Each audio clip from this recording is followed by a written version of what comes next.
The next topic we are going to discuss is a financial decision. In that, financial decision refers to the decision concerning the financial matters of a business concern, and the function of the finance involves three important decisions, that is investment decisions, financing decisions, and dividend decisions. All three decisions directly contribute to the corporate goals of wealth maximization. In that, we will discuss the first decision of investment decision. In that, it refers to the activity of deciding the pattern of investment, and it covers both short-term investment decisions and the long-term investment decisions.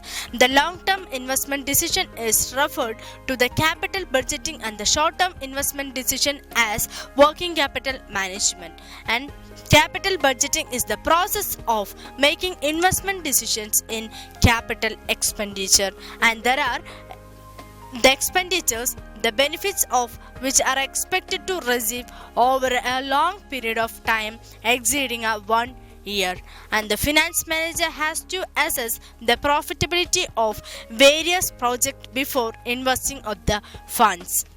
And the investment proposal should be examined in the terms of expected profitability and costs involved and the risk associated with the project. And the investment decision not only concentrate on setting up of a new unit but also for expansion for a present unit, replacement of assets, and research and development project costs and reallocation of funds. And the short-term investment decisions is one which ensure the higher profitability and proper liquidity and the sound structural health of the organization.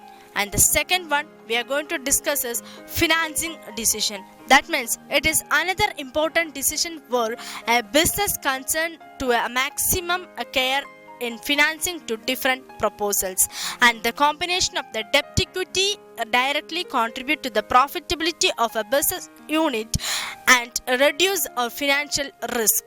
And the instructions or the instrument that are to be selected must aim of maximizing the return to the investment and to protect the interest of creditors. Suppose if a finance manager would like to have a more debt and less equity, and this bring more dividend to the shareholders and results in increased price of the shares in the market and may lead to wealth maximization, but the cost of borrowed funds, that is interest on debentures, may be increased in the risk of a business concern.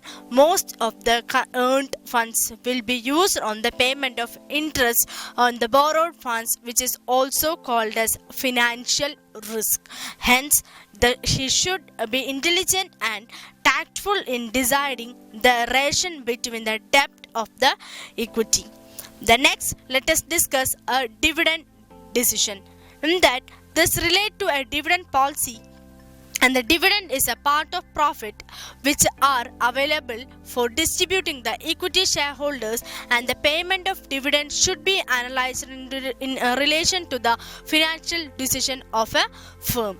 There are two options available in dealing with the net profit of a firm, that is distribution of profit as dividend to the ordinary shareholders, where there is no need to retain earnings in the firms itself if they require for a financing of any business activity, and the financial manager should determine the optimum dividend policy and which maximize the market value of the shares and thereby market value of the firm.